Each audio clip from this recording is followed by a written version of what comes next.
talk about frustrating pricing peculiarities. When flying, you can be charged a significantly different price for the same trip, depending on where you start. So what's a traveler to do? Here to break it down for us is WSJ middle seat columnist Scott McCartney. Hi, Scott. Thanks for joining us.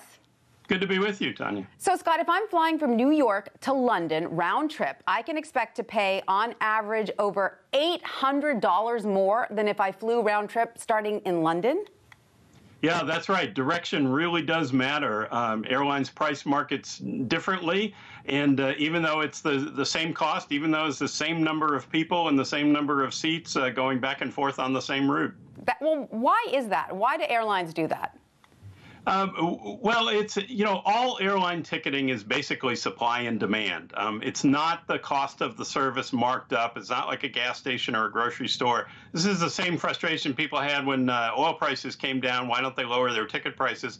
It's all based on supply and demand. So from New York to London, if you have greater demand in New York, particularly for last-minute business fares, for business class fares, than you do on the other side in London. Airlines are going to extract a premium from the higher demand in New York. File that under good to know. So which other trips did you find the highest price differences depending on where you originate?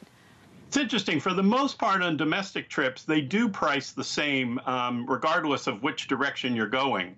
The one big difference we found in in domestic trips was in leisure markets. So Los Angeles, Honolulu is a good example of it's a whole lot more expensive going from Los Angeles to Honolulu round trip than it is going from Honolulu to Los Angeles and back. And then international tickets, it's a whole different ball of wax. Airlines price international routes differently. You can see huge variation depending on the local economy at the other end, depending on the airline's standing at the other end. And depending on customer habits. New York, Tel Aviv was a good example where people said shoppers, ticket buyers in Tel Aviv are more willing to make connections in New York, so there's a lot more competition with European airlines. From the U.S., people tend to want nonstop flights, and so there's less competition and so higher prices. So any advice for getting around this? What do some frequent travelers you spoke with say they do about this? Well, the one trick that people do when they figure this out, if they go back and forth on the same route regularly, if you have a vacation home somewhere or you have a business that takes you back and forth on the same route, you can really work this to your advantage. Buy a one-way ticket or use frequent flyer miles, go one way, and then future trips can be booked starting at the cheaper origination point.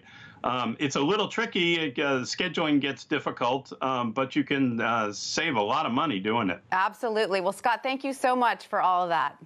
Sure.